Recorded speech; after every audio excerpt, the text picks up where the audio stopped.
Hi guys, this is Ayin and welcome back to my channel. So for today's Wear It Out Wednesdays video, I'll be giving you some tips on how you can turn a daytime look into a night out or nighttime appropriate look using of course our palette of the month, which is the Dominique Cosmetics Latte palette.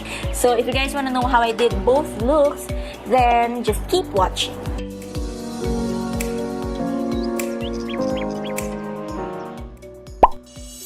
Okay, so syempre we're gonna start off with the day look, and I already did my brows, so we will move on to foundation. And for foundation, I'm gonna use the L'Oreal Infallible Fresh Wear because ito talaga for me is like one of the best day foundations kasi nga it's very comfortable on the face. You won't feel greasy or hindi siya tacky, so perfect siya for daytime. For my concealer, I'm gonna use the Maybelline Age Rewind, which I have not used in quite a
off-cam, and I will be right back so we can finish off the daytime look.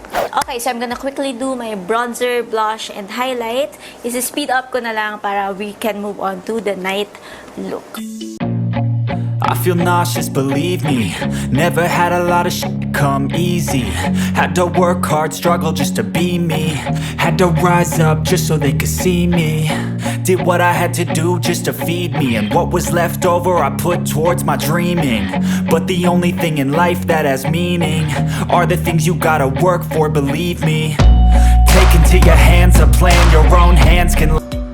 And this is it for our day look. Simple lang siya, and you can definitely wear this makeup sa office, sa school, when you're going to the mall, if you're doing errands for the day. So, ayan. And even actually, if you're going on a date, na lunch date or an interview, things like that. Basta any activities sa daytime, this look is perfect. So now, we are going to move on to the night look. Alright, so now we are moving on to the night look. For example, this is already the makeup look that you have for the day. So I'm gonna give you tips on how you can tweak this using again our palette of the month, which is the Dominique Cosmetics Latte palette. So I'm gonna give you simple tips lang on how you can, make this very simple look into a nighttime appropriate look. I'm gonna zoom you in so we can start doing the magic. So ayan. Kasi sayang naman if you're gonna remove the makeup, diba? So why not just tweak it? So these are very simple steps, mind you. So the first thing that you have to do is take the shade Mocha or a dark brown shade and put it on the outer corner of your eyes.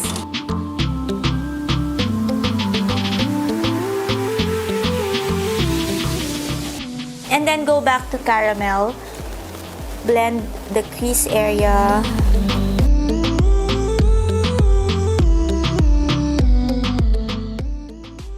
And then you can go back to mocha, the dark brown shade, and put more kung gaano yung intensity that you want.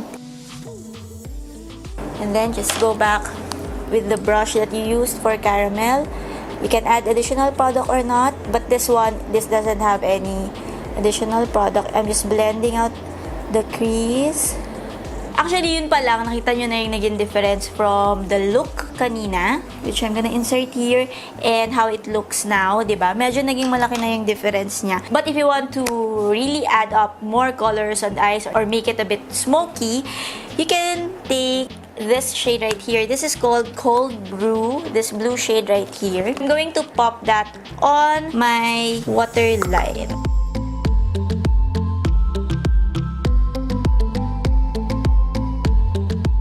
If you don't want a harsh line like that, you can take a blending brush and kind of blend it. You can stop here if you want an all matte eye makeup. Pero since this is a night out look, lagyan naman natin ng konting shimmer. So, I'm gonna take Creme Brulee, this shade right here, and I'm gonna pop that on my inner corner and hanggang sa tear duct area.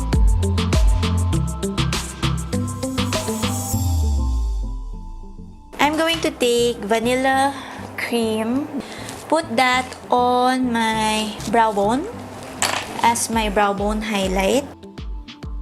Okay, so I'm gonna put winged eyeliner off cam and also add a little bit more mascara. I'm gonna be right back so we can finish off the rest of this night look. So, now we will finish off the rest of the face. Actually, okay na ako sa aking bronzer and blush, but I wanna put on more highlights. So, I'm gonna go back to Macchiato. And I really love this as a highlight. As in, ang ganda talagang highlight nito, guys. Diba? Bonggang-bongga siya. Boom.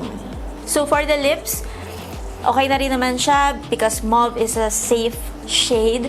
But, of course, since this is a night out, I wanna put a darker shade. Okay, so for the lips, I tried removing si Calabasas pero ang hirap niya tanggalin so hindi na ako mag-e-effort.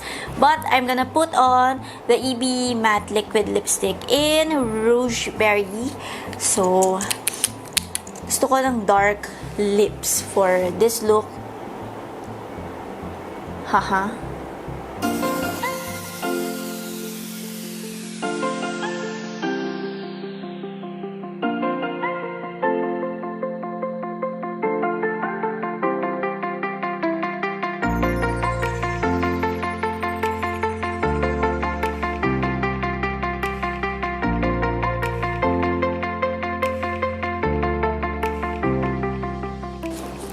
Okay, so this was a pain to put on. Napakahirap, napaka-patchy, but I like the color. I love it.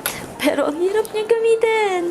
But anyways, this is the final makeup look.